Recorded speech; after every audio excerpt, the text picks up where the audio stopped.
So here there are 12 imposters among us, and I'm going to fix them. Now, a lot of these characters you can actually just improve using regular parts. In fact, I'm pretty sure only one character uses a part that doesn't exist, and only one of them needs to be completely recolored because the color's wrong.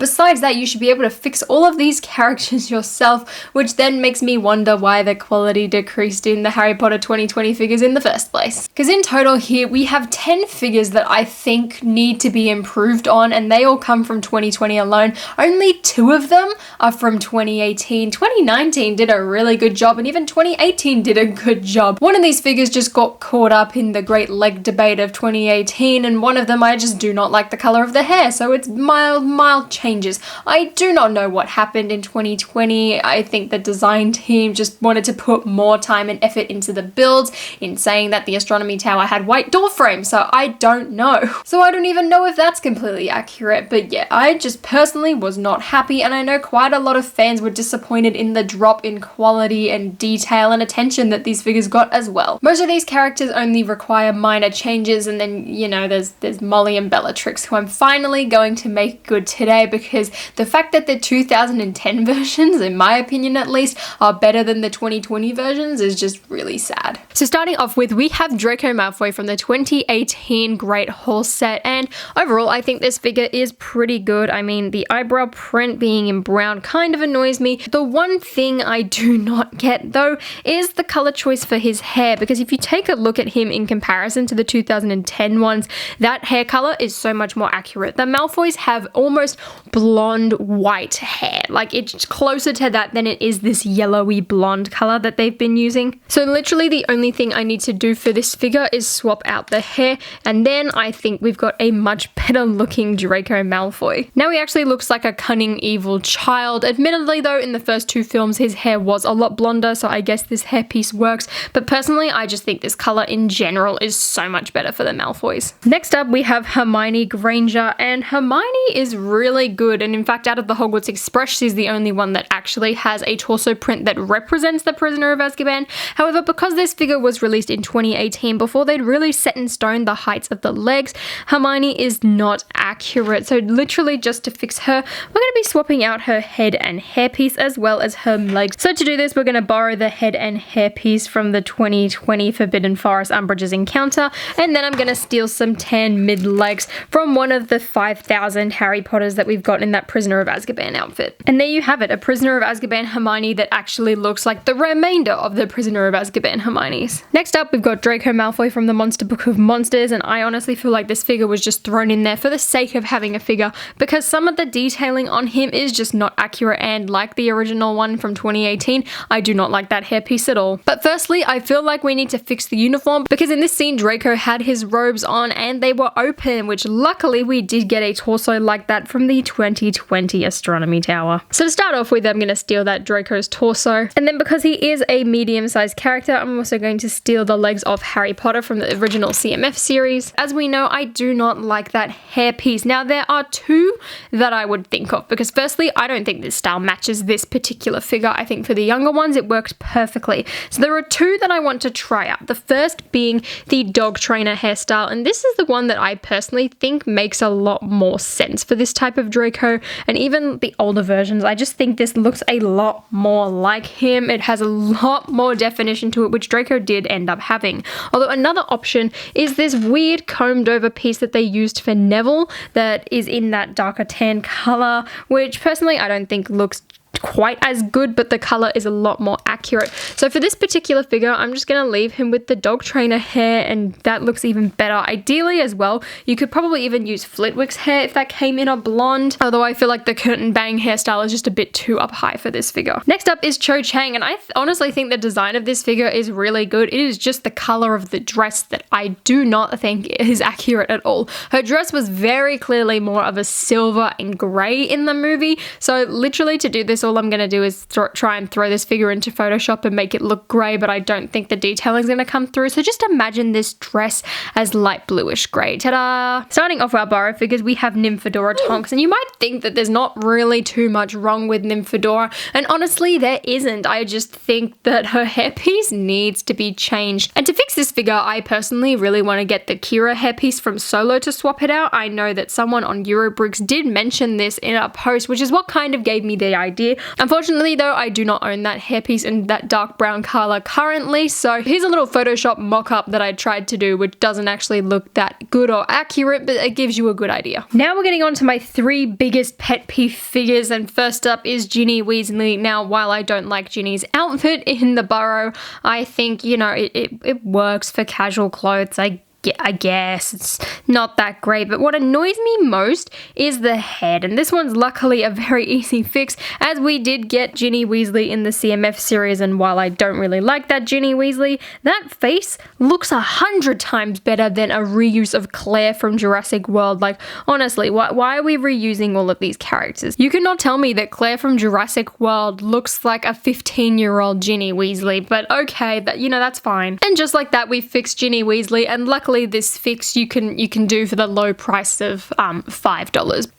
Biggest pet peeve number 1, Molly Weasley. Now, why did they choose the Kira hair for this figure? I do not get it. The bottom of the hair does not look right, and also the lack of skirt printing. Like, you look at some of the older figures from the 2018 and 2019 waves, and you know that if they did Molly Weasley back then, we would have gotten such a better version. Now, there's also been a few complaints about her face, so I do want to swap that out and kind of see how it looks with Lily Potter's face from the CMF series, and then I'm going to chuck her into Photoshop. I'm going to draw on her skirt piece, and I'm going to show you guys as well this mock-up that someone did where they recolored Hermione's young hairpiece. You know, this wonderful thing, they recolored that hairpiece into dark orange, and it looks so much better. But before I show you that mock-up, I want to swap out her face to see if it actually does make a difference. So another reason this Molly Weasley annoys me is that her face is a reuse of Helga Hufflepuff's, and I just think it makes her look far too old. Now, I'm worried as well that this Lily Potter head might make her look far too young, but it's worth a try. Honestly, after swapping this out, I think I have to say that I prefer the Helga Hufflepuff face. I think the Lily Potter one just makes her look too young, and maybe they did do a good job at reusing this, although I do think that they should have recolored her eyebrows. If they can do it for Ron's face for the CMF series and recolor Chandler's, they could have done it for Molly Weasley. But in saying that, here is the mock-up where I actually draw up some skirt printing and we give her a much better hair piece courtesy of Eurobricks. Now to the worst culprit of all, we have Bellatrix Lestrange. Now, the fact that her 2010 version is leaps and bounds ahead of this figure is really sad, and I'm like, it's just sad. I don't know where I was going with that. I mean, I'm just sad. Luckily for us though, Bellatrix did pop up in a CMF series, so we are able to at least update her face. But unfortunately, unless you have the original figure or want to spend at least $80 on Bricklink, you're not going to be able to do anything about the skirt piece, which is a real shame because that is such a simple thing that Lego probably could and should have done. Like, look at the skirt printing detail on the one from the CMF series. Like, it's on the front and back. All I'm asking for is printing on the front, please.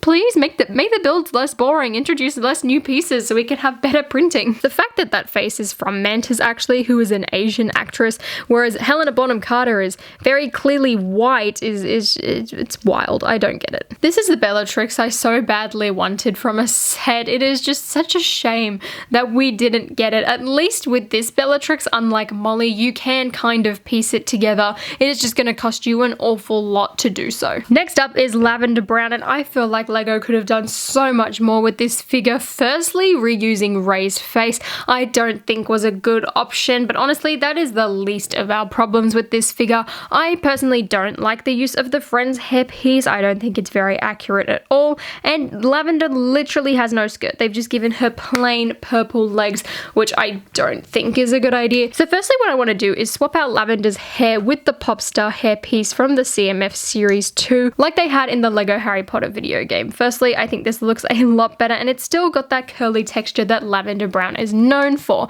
The next thing I want to do is give her a pink skirt. So I'm just going to steal this one from 11 and chuck it onto her. I know Patty as well from the Simpsons series has this one, and honestly, I think this is going to make up for the figure and probably distract you as well from Ray's reused face print. And there you have it. There is Lavender Brown all fixed up. Now, I feel like her hair could still be better, you know, if they did end up doing that headband print. I think that would have really sold this figure. But that skirt really makes up for what this figure was missing, and that was, you know, leg detailing. I don't know what it is in 2020, but Lego just got pretty slack with leg printing. It's not just Harry Potter that's seen it, Star Wars especially. I know it was a big culprit of this. I can buy this skirt off Bricks and Pieces, which I think I will do, just so that I can have a better looking version of this figure at all times. Moving on to the most expensive Lego Harry Potter set with problems, we have Diagon Alley with first up Ginny Weasley. Now, it's just the face of this figure for me. It is a reuse of Sieves and Bones, and this face doesn't even have orange eyebrows yet again, which is a thing that gingers are known for, is having orange eyebrows. Luckily though, I will give it to this face though, it does have some orange freckles, which are quite faint, but they are present. So let's pop into Photoshop now and let me fix up those eyebrows. Of course as well, we have to talk about Molly Weasley, and the same thing with the Burrow one, just switch out the hair. I mean, this one didn't really need dress printing, so just the hair please, thank you. And the last figure is Lucius Malfoy. Now, Lego did an amazing job with the 2010 Lucius Malfoy. In fact, it was one of the best series out of that entire wave, so to see quite a significant downgrade with our 2020 Lucius is really disappointing. Now, there's a couple of things with Lucius Malfoy. Firstly, I really liked the cape with him, and honestly, I would have loved them to reuse that, but that is the least of our problems. It's the face and the hairpiece. That hair color just doesn't match at all. I think the use of the hairpiece is good. Just like with Draco though, the color is horrible, and also the fact that this face is used for Bruce Wayne and Lex Luthor and a range of other characters, it just doesn't look right. I also think Lucius's staff could have been improved upon significantly. Luckily, since Lucius Malfoy came in a lot of sets, I did have some multiples, so I can literally just swap out the head and hair if possible. To be completely honest though, the way I display this figure inside my frames is with the old head, and then I just put the new hair on it just so that it matches Draco, despite it not looking, I'd say, its absolute best. So for this video, I'm going to chuck that hair over to the side, I'm going to chuck his old hair on, and then I'm also going to take an ice skate and put it on top of his rod, just to give it that extra detail that it does have. It's supposed to be a skull head, but you know, this is close enough. And there instantly is our improved Lucius Malfoy, and this personally looks so much more like Jason Isaacs than the Lego version does. So here are all of the modified figures using pre-existing parts that I own. Tongs would have been there as well if I did have that hairpiece, but since she doesn't, I didn't put her on the list. And of course, I wish Lego could have fixed that printing, but unfortunately, that's not something I could do myself, so I've just excluded those figures for now. But as you can see, using some of Lego's pre-existing parts, you can really improve these figures a lot. And personally, I'm gonna display a lot of these in my Harry Potter collection. It's like a purist figure, except I'm literally just trying to fix the figures that we already got. Personally, I think the figures that had the biggest change and honestly have improved the most are hands down Bellatrix, Draco from the Monster Book of Monsters, and probably even Lucius Malfoy. Although, like I said, I do actually use the Diagon Alley hair just so that it matches Draco in the frame, since unfortunately I do not have enough of those colored hair pieces to swap them all out. I also really want to order another one of those pink skirts for Lavender Brown so I can just constantly use that on her, and I do want to get some more Ginny Weasley faces and Hermione heads and hairs so that I can make these figures a permanent change in my collection. But let me know your thoughts on these changes and which Lego Harry Potter minifigure you think is the worst. Which one do you think is the least accurate and just does not look right to you? I know I sounded very dramatic in this video, but everything is just kind of dramatized. I don't completely hate the figures, I mean, besides Bellatrix and Molly. But it's all a joke in the end of the day, because I can make these changes and I'm just happy that we have the theme in general and that we're able to get the minifigures. But let me know your least favorite Harry Potter minifigures down below and which one you think is the worst. And if you guys enjoyed this video, please give me a thumbs up and consider subscribing to my channel down below. And until next time guys, I'll see you later.